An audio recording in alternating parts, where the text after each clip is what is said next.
జగన్మోహన్ రెడ్డి ప్రస్తుతం బెంగళూరులోని యలహంక ప్యాలెస్ లో తలదాచుకుంటున్నారు. ఎన్నాళ్ళు అక్కడుంటారో తెలీదు. అత్యంత ఘోర పరాజయం మూటకట్టుకొని తీవ్ర నైరాశ్యంలో ఎవరికీ మొహం చూపించలేక వెళ్లాడని విశ్లేషణలు వస్తున్నాయి. నిజానికి ఎన్నికల్లో గెలుపోటములు సహజమే. అయితే ప్రతిపక్ష నేతలపై చూపిన దురహంకారపూరిత చర్యలు అంతటితో ఆగలేదు. సామాన్యుల పట్ల వైసీపీ నేతల అమానవీయ ప్రవర్తన గత 5 ఏళ్లుగా యథేచ్ఛగా కాదేది దోపిడీకి అనర్హమన్న విధంగా జరిగిన వైనం. కోట్లాది రూపాయలు కుమ్మరించి కూటమి ముఖ్య నేతలైన నారా లోకేష్ ను మంగళగిరిలో, కుప్పంలో చంద్రబాబును, పిఠాపురంలో పవన్ కళ్యాణ్ల ఓటమి కోసం తీవ్ర ప్రయత్నం చేశారు. జగన్ గెలుపు కోసం తన నవరత్న పథకాలు, సోషల్ మీడియా గోబెల్స్ ప్రచారం, వాలంటీర్లను ప్రధానంగా నమ్ముకున్నారు. ఎన్నికలకు ముందు జగన్మోహన్ రెడ్డి వైనాట్ 175, వైనాట్ కుప్పం అన్నారు. మాట తప్పం, మడమ తిప్పమని, సింహం సింగిల్ గా వస్తుందని సినిమా డైలాగులు చెప్పారు. పెరిగిన పింఛన్ల మేరకు 65,18,496 మందికి 4,399.89 కోట్లు పంపిణీ చేయనున్నారు.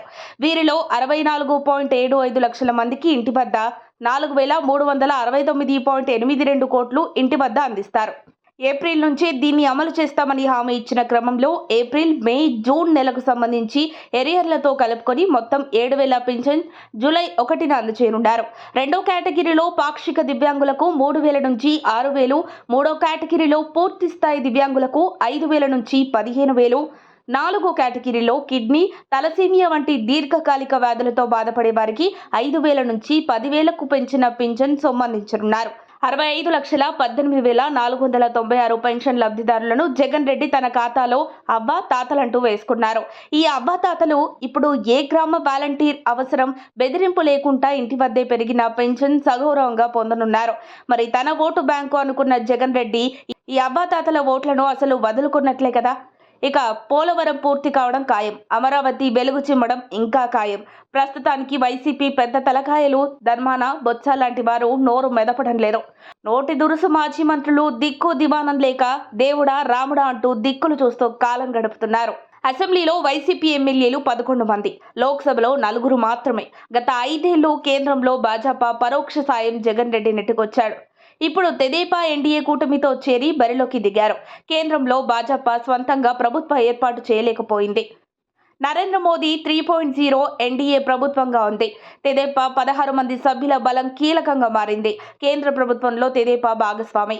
ముంచుకొస్తున్న సిబిఐ, ఈడీ, పాత కేసుల రోజువారీ విచారణ, ఇంటి తలుపు తట్టనున్న బాబాయ్ హత్య కేసు, రాష్ట్రంలో ఉన్న ఎన్డీఏ కూటమి ప్రభుత్వం పెట్టనున్న కొత్త కేసులు, నిరాశ నిస్పృహలలో పార్టీ యంత్రాంగం. నిజానికి వైసీపీకి పార్టీ యంత్రాంగమే లేదు, ఎంపిక చేయబడ్డ వారి ప్రెస్ మీట్లు తప్ప. నిజానికి ప్రస్తుత పరిస్థితుల్లో జగన్ రెడ్డి అవసరం కేంద్ర భాజపాకు లేదు. వారు కన్ను తెరిస్తే జగన్ రెడ్డి ఏ క్షణానైనా జైలుకు వెళ్లే పరిస్థితి ప్రస్తుతం నెలకొని ఉంది. జగన్ జైలుకు వెళితే ఇక చోటా మోటా నాయకులు తలోదారి చూసుకుంటారు. చేసుకున్న వాడికి చేసుకున్నంత. ఇక పెద్ద నేతలకు కొందరికి రాజకీయ సన్యాసం తప్పనిసరి.